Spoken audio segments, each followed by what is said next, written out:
தந்தை, மகன், தூய ஆவியானவர் நம்மை நிறைவாக ஆசீர்வதிப்பாராக. ஆமென். அன்பர்களே, மீண்டுமாக இந்த செவ்வாய்க்கிழமை கோடி அற்புதர் அந்தோணியார் நாளிலே திருவருகை காலம் 2ஆம் வாரத்தில் இருக்கிறோம். செவ்வாய்க்கிழமை ஆண்டவருடைய வருகைக்காய் தயாரிக்கிற காலம்தான் திருவருகை காலம். திரு ஆண்டவர் வருகிறார். இந்த வாரம் பாருங்க, நமது ஆலயத்தில் அமைதி என்ற மெழுகுவர்த்தியை ஏற்றி வைத்திருக்கிறோம். ஆண்டவருடைய அமைதி நம்மோடு இருக்கிறதாக, நம் வாழ்விலே நம்மிடமிருந்து தொலைந்து போன அமைதி நம்மை தேடி வருவதாக. அப்பா, அமைதியை தாங்கப்பா என்று சொல்லி அவரை ஆராதிப்போம். அன்பர்கள், அவரை ஆராதிப்போமா? ஆண்டவர் நன்றி அப்பா, அம்மை துதிக்கிறோம். ஆண்டவரே, அம்மை ஆராதிக்கிறோம். மீண்டுமாய் ஒரு நாள், மீண்டுமாய் ஒரு ஆசீர்வாதம், மீண்டுமாக ஒரு வல்லமைக்கு நன்றி ஆண்டவரே. இந்த நாளிலே கோடி அற்புதர் அந்தோணியாரே எங்களுக்காக ஜெபிங்க ஆண்டவரே. அந்தோணியார் ஜெபத்திலே எங்களை ஆசீர்வதிங்க தகப்பனே. அப்பா, நமக்கு நன்றி செலுத்துவோம் அன்பர்களே. ஆண்டவரை ஆராதிக்கிற வேளையில இந்த நாளுக்குரிய செய்தியாய் ஆண்டவருடைய வருகை நமக்கு அமைதிக்கான வருகை. நாம் எதையெல்லாம் இழந்திருக்கிறோமோ அந்த அமைதியை இறைவனுடைய பிறப்பு நமக்கு பெற்று தருகிறது. நம்ம என்ன இழந்தோமோ அதை நாம் பெற்றுக்கொள்வோம். உங்க வாழ்க்கையில் நீங்க என்ன இழந்தீங்க? உங்க வாழ்க்கை எது உங்களை விட்டு சென்றது?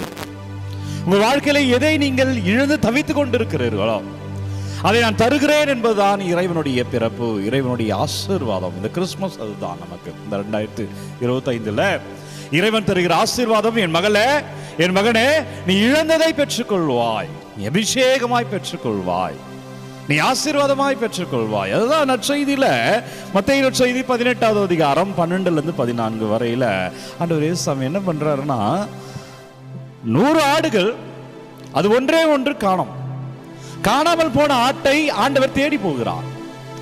அதை கண்டுபிடித்து வருகிறார். இதுல ஒன்றும் பெரிதாக வித்தியாசம் இல்லை, இதுல எதுவும் புதுமை இல்லை. ஆனா என்ன சொல்ல வர்றாருன்னா, அந்த கண்டுபிடித்த பிறகு காணாமல் போகாமல் தன் மத்தியிலே இருந்த 99 ஆடுகளை குறித்து வந்த மகிழ்ச்சியை விட காணாமல் போன அந்த ஒரு ஆட்டை கண்டுபிடித்த உடனே அந்த மேய்ப்பனுக்கு அவ்வளோ மகிழ்ச்சி.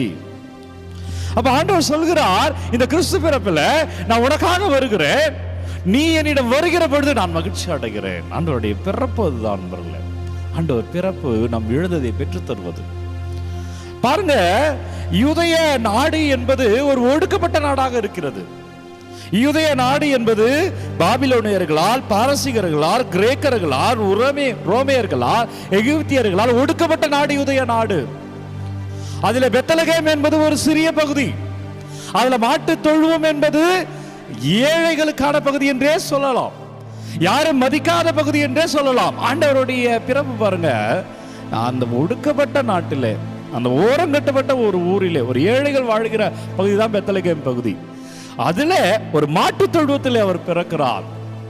என்னன்னா, இந்த நாடு தான் ஒடுக்கப்பட்ட நாடு, எனவே இந்த நாடை நான் உயர்த்துகிறேன். இந்த பெத்லகேம் ஏழைகள் வாழ்கிற பகுதி, எனவே அவர்களுக்கு ஒரு அடையாளமாக நான் பெத்லகேமுக்கு வருகிறேன். இந்த மாட்டு தொழுவம் என்பது யாரும் விரும்பாத ஒதுக்கப்பட்ட ஒரு பகுதியாக, வீட்டுக்கெல்லாம் பாருங்க, நம்ம பழைய எல்லார் வீட்லயும் மாடு இருக்கும் கிராமத்துல எல்லாம். அந்த மாட்டு தொழுவம் எங்க இருக்கும்? பின்புறமாக இருக்கும், பின்புறமாக இருக்கும், பின்னாடி போய் போவாங்க. ஆக அந்த பின்புறத்துல இருக்கிற இடத்துல ஆண்டவர் அந்த ஒதுக்கப்பட்ட இடத்துல தேடி வருகிறார். வந்த இறைவன் என்ன சொல்றாரு பாருங்க, ஒடுக்கப்பட்ட இடமாக கருதப்பட்ட சமாரியர்களை ஹீரோவா வைக்கிறார். நல்ல சமாரியன், பாவிகள், விபச்சாரிகள் என்று சமூகத்தால் முத்திரை குத்தப்பட்டவர்களை ஆண்டவர் அவர்கள் சார்பாக இருக்கிறார். இன்னைக்கு இந்த கிறிஸ்துமஸ் அமைதியின் வாரத்தை கொண்டாடுகிற வேளையில, இந்த கிறிஸ்துமஸ் நீ என்னெல்லாம் இழந்தையோ அதை நான் தருகிறேன் என்கிறார். அவருக்காக தயாரிப்போம். நீ எதையெல்லாம் உன்னிடம் இல்லையோ அதை நான் தருகிறேன் என்கிறார். நீங்க நிம்மதியை தொலைச்சிருக்கலாம், உங்களுடைய மனைவியினுடைய அன்பை, உங்க மனைவியினுடைய நம்பிக்கைக்கு பாத்திரமாய் இருந்த சில நல்லதை நீங்கள் இழந்திருக்கலாம், உங்கள் கணவருடைய அன்பை நீங்கள் தொலைத்திருக்கலாம், அவர் உங்கள் மேல் வைத்திருந்த நம்பிக்கையை நீங்கள் இழந்திருக்கலாம். ஆண்டவர் சொல்றாரு, வா, கவலைப்படாத, நான் பெற்று தருகிறேன், கவலைப்படாத, நான் ஆசீர்வாதமாய் தருகிறேன், கவலைப்படாத, உனக்கு இன்னும் அபிஷேகமாய் கிடைக்கும் என்கிறார். எனவே இந்த ஆண்டவரிடம் வருகிற பொழுது நாம் எதை இழந்தோமோ அதை பெற்றுக்கொள்வோம் என்பது செய்தியாக. எது நம்ம விட்டு போயிடுச்சோ அது தருகிறேன். அதான் ஆண்டவர் சொல்கிறார், காணாமல் போன ஆட்டை தேடி போறேன். என் மகனே மகளே, உன் வாழ்க்கையில் காணாமல் போனதை பெற்று தருவதற்காக அவர் வருகிறார். அவர்கிட்ட ஒப்பு கொடு. அப்பா, நான் இதை இழந்துட்டேன். நீங்கள் நற்பெயர்களை நீங்கள் ஒருவேளை இழந்திருக்கலாம். உங்கள் வீட்டில் உள்ள செல்வ செழிப்பை நீங்கள் இழந்திருக்கலாம். உங்கள் வீட்டில் ஏதோ ஒன்று நீங்கள் பெருமையாக மகிழ்ச்சியாக வைத்திருந்ததை நீங்கள் இழந்திருக்கலாம். நான் அந்த காலத்தில் எப்படி இருந்தேன் தெரியுமா? எங்க வீடு எப்படி இருந்தது தெரியுமா? நான் அப்பொழுது எப்படி இருந்தேன் தெரியுமா?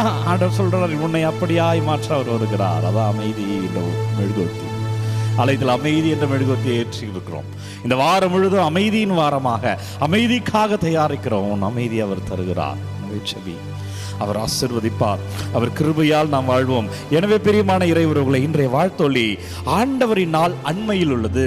கிறிஸ்துமஸ் ரொம்ப அருகாமையில் இருக்கு. அவருடைய பிறப்பை நாம் கொண்டாட போறோம். அது நமக்கு ஆசீர்வாதம் மாறப்போகிறது. ஆண்டவருடைய நாள் அண்மையில் உள்ளது. இதோ அவர் நம்மை மீட்க வருகிறார். இந்த கிறிஸ்துமஸ் உனக்கு ஆசீர்வாதம். நீ எழுந்ததை பெற்றுக்கொள்வார். நீ எதை எழுந்தாயோ அதை ஆசீர்வாதமாக, அது ஆண்டவர் பேரில் ஆசீர்வாதமாக பெற்றுக்கொள்வார். எனவே நீங்கள் இதெல்லாம் எழுந்தீங்களோ ஒப்பு கொடுங்க. இந்த நாளில் ஜெபிங்க. இந்த வல்லமையான இறைவன் நமக்கு தருவார். குறிப்பாக செவ்வாய்க்கிழமை உங்கள் வீட்டில் உள்ள பிரச்சனைகள், சண்டைகள், ஒரு எதிர்மறையாக இருக்குது, நல்லதே நடக்கலை ஃபாதர், அதெல்லாம் ஒப்பு கொடுங்க. ஆண்டவர் ஆசீர்வதிப்பா. நன்றி அப்பா. ஆண்டவரே நன்றி. இறைவா நன்றி. இயேசுவே நன்றி. அப்பா, நீங்கள் தொடுவீராக. ஆண்டவரே வல்லமே இந்த பிள்ளைகள் காண்பார்களாக. ஆண்டவரே ஆசீர்வாதத்தை அறுவடை செய்வார்களாக. இந்த செவ்வாய்க்கிழமை கோடி அற்புதரே எங்களுக்காக ஜெபிங்க. ஜெபிங்க மக்களே, நண்பர்களே ஜெபிங்க. இந்த காணொலி பார்த்து கொண்டிருக்கிற இறை சமூகமே ஜெபிங்க. ஆண்டவர் உன் தொலைந்ததெல்லாம் ஒப்புக்கொடு. உங்க வீட்டில் எதை தொலைச்சிங்க?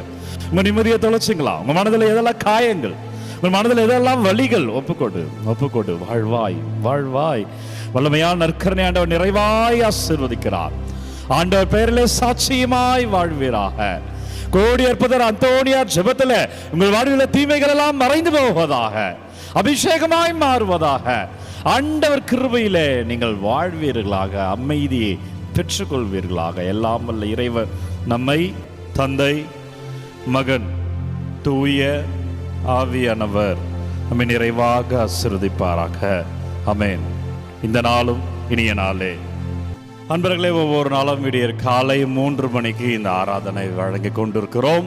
யாருக்கு தேவைன்னு நினைக்கிறீங்களோ அவங்களோட பகிர்ந்து கொள்ளுங்க. God bless you. Take care. விண்ணப்பங்களை அனுப்புங்க. உங்களுக்காக நான் ஜெபிக்கிறேன்.